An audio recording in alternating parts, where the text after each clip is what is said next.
این روایت را مرحوم شیخ صدوق در کتاب صفات الشیعه آورده است و در نهج البلاغه هم آمده است. این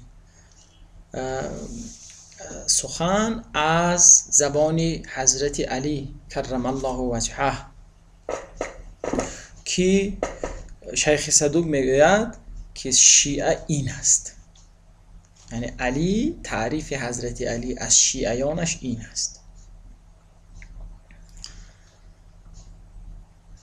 هم اهل الفضائل، آنها اهل فضیلت ها هستند.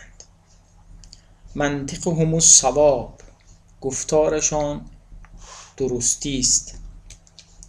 ملبسهم الاقتصاد، پوشششان، لباسشان لباسی میانه رو است، میانه است، نه خیلی فاخر و نه خیلی فقیرانه. مشیهم التواضع، رفتار اینها تواضع است، یعنی راه و رفتنشان با تواضع و فروتنی است.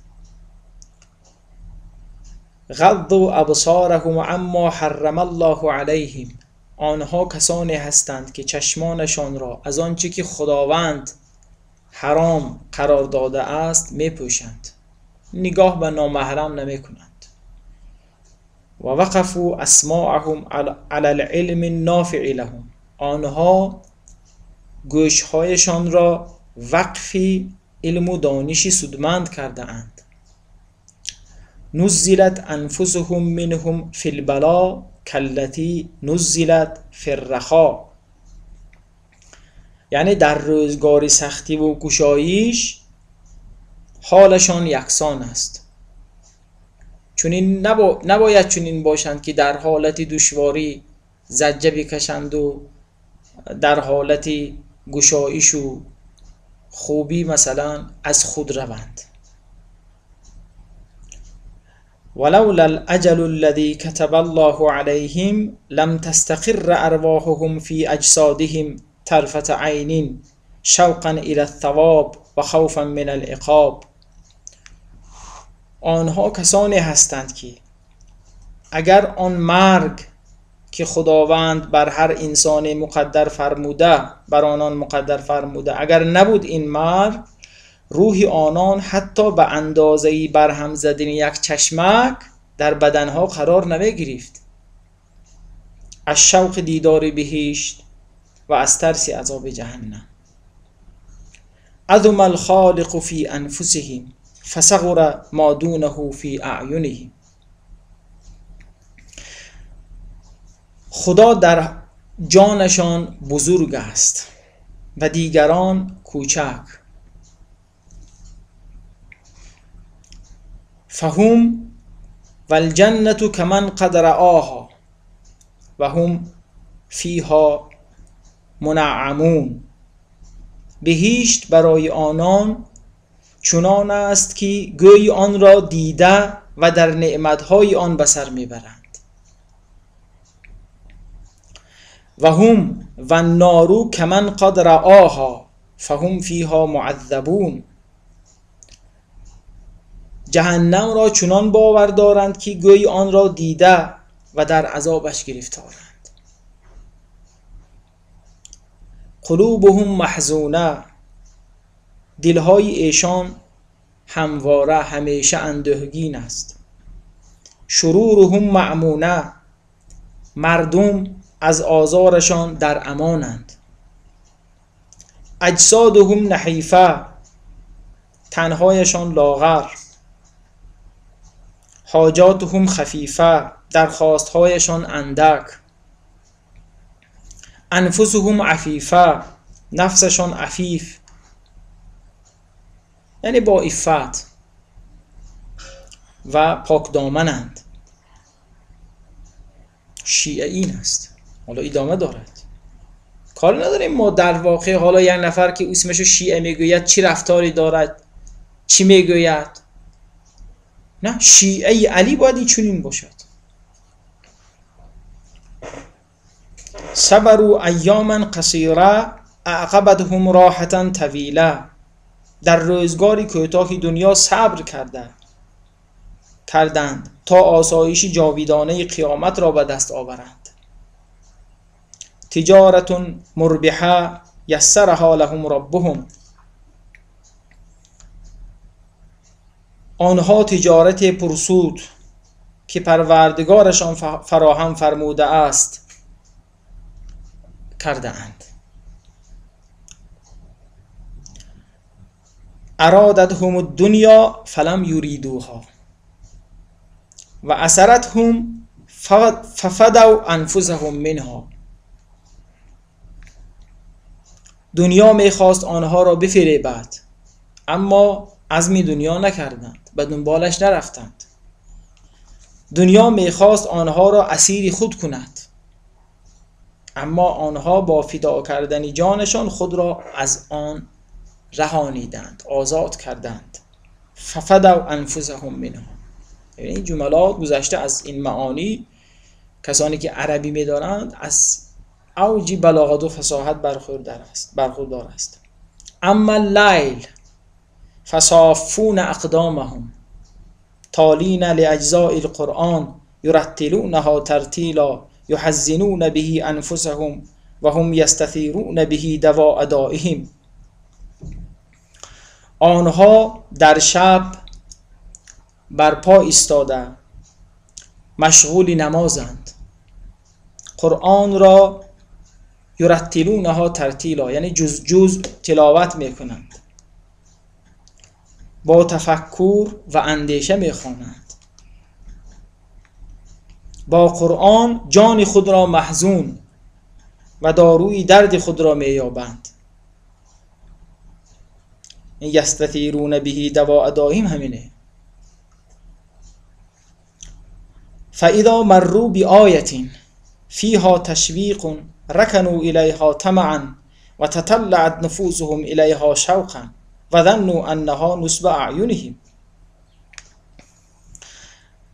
آنها کسانی هستند که وقتی به آیت برسند، وقتی قرآن میخوانند و وقتی به آیت برسند که تشویق در آن است، تشویق مثلا بهشت و اینا، با شوق و طمع و بهشت رو به آن می آورند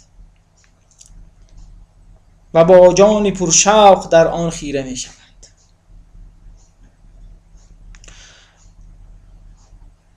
گمان می برند که نعمتهای بهشت، یعنی همینجوری گمان می کنند که نعمتهای بهشت در برابر دیدگانشان قرار دارد، در برابر چشمانشان قرار دارد. و اذا مروا بآیة فیها تخویف اصغوا الیها مسامع قلوبهم.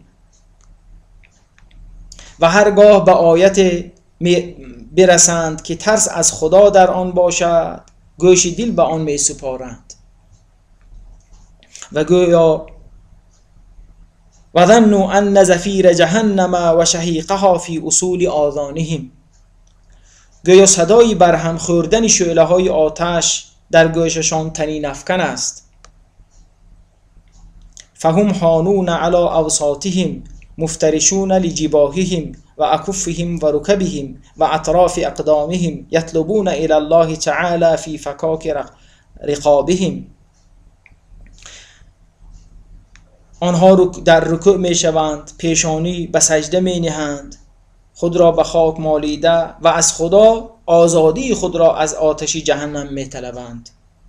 یطلبون الی الله تعالی فی فکاک رقابهم، یعنی در حالت رکوع و سجود خب از خداوند می خواهند که از عذاب جهنم آزادشون کند. و اما النهار فحلماء و علما ابرار اتقیا. اما در روز، این حالتی شباشان که گفتند حضرت، اما در روزگار، در روزانه، فاما النهار فحلماء و علما، دانشمندانی بردباری هستند، ابرار اتقیا، نیکوکاران و با تقوایانی هستند. قد برأهم الخوف بری القداح ينظر إليهم الناظر فيحسبهم مرضى وما بالقوم من مرض و یقول لقد خولتوا و لقد خالتهم امر عظیم لا يرضون من اعمالهم القلیل ولا يستكثرون الكثير فهم لانفسهم متهمون و من اعمالهم مشفقون اذا زكي احد منهم خاف مما يقال له فيقول انا اعلم بنفسي من غيري و ربي اعلم به مني بنفسي اللهم لا تؤاخذني بما يقولون واجعلني افضل مما يظنون واغفر لي ما لا يعلمون. یعنی اینها از ترس خدا، ترس الهی، وجود آنها را چنان تراشیده و لاغر کرده وقتی کسی به آنها نگاه میکند چنین میپندارد که اینها بیمارند، اما آنان بیمار نیستند. و ما بالقوم من مرض، کسی که مشاهده میکند آنها را میگوید اینها یعنی آمیخته شدند با چیزی.